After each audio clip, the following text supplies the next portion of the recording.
President Uhuru Kenyatta on Wednesday pressed Kenya's case in trade and health in a round of events in London on the sidelines of the Commonwealth meeting.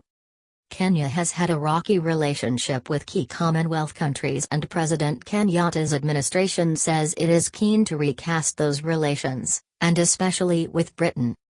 Britain's decision to leave the European Union is seen in Nairobi as an opportunity to renew trade and investment relations. After Jubilee won the 2013 election despite threats of consequences and essential contact by Western capitals, President Kenyatta went round the world courting unlikely allies to spur Jubilee's economic agenda. Amid misgivings in the West that the country's diplomacy has turned east, the president insisted that is not the case, and that his government is looking for friends and partners irrespective of geography and persuasion to confront economic challenges and global threats like terrorism. Partnerships. Still, the reality belied this as one mega contract after another went east, and Western countries and the institutions of capitalism suspended one project after another over governance concerns. In diplomatic circles, it was clear that something had to give, and the West blinked first, hosting him and rewarding Kenya with high-profile global meetings. "We are not looking east or west.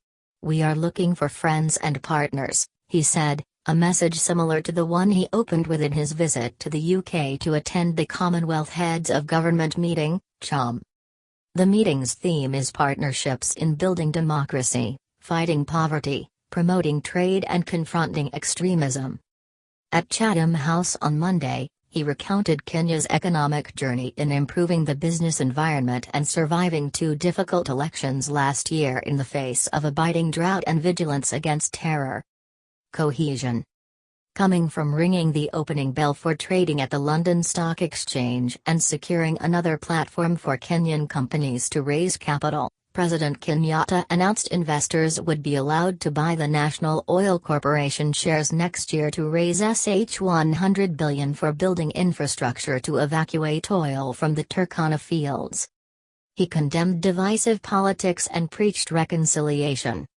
He promised that all Kenyans in the diaspora could vote in the 2022 general election once sufficient legal framework is in place. In return, the president got more support from UK for prevention of malaria, $14.28 billion, to be channeled through the Global Fund. The money is to be matched with equivalent funding from private sector organizations. At an earlier event, he called for more direct investment in Africa and supported the Continental Trade Agreement signed last month, arguing that Africa's development will depend on how its people do business with one another. Trade Pact. At a roundtable in London on discussions focused on developing intra-Africa trade, the president told an audience that Africa's ability to cushion itself from external economic shocks will depend on how countries open up to improve intra-Africa trade. Intra-Africa trade will increase efficiency and competitiveness of Africa's industrial products through harnessing economies of scale of a large continental market of about 1 billion people, he said at the Guildhall on the sidelines of the ongoing Commonwealth Heads of Government Summit.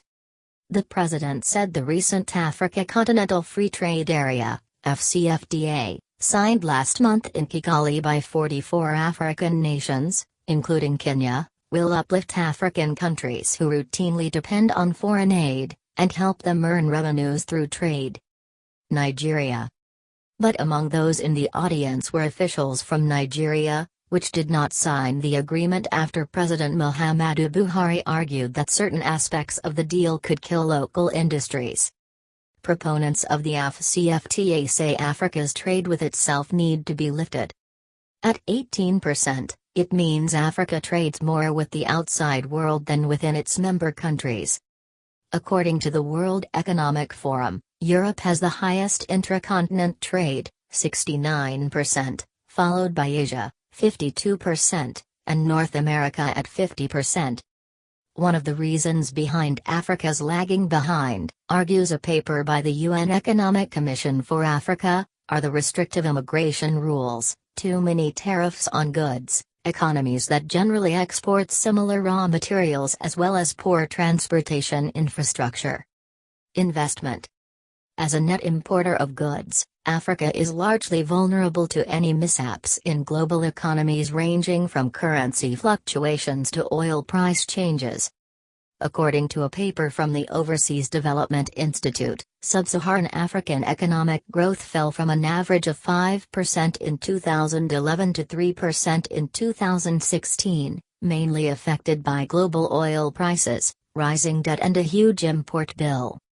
The president admitted that promotion of intra-Africa trade should be accompanied by efforts to make African nations increase the share of foreign direct investments they attract instead of relying on official donor assistance.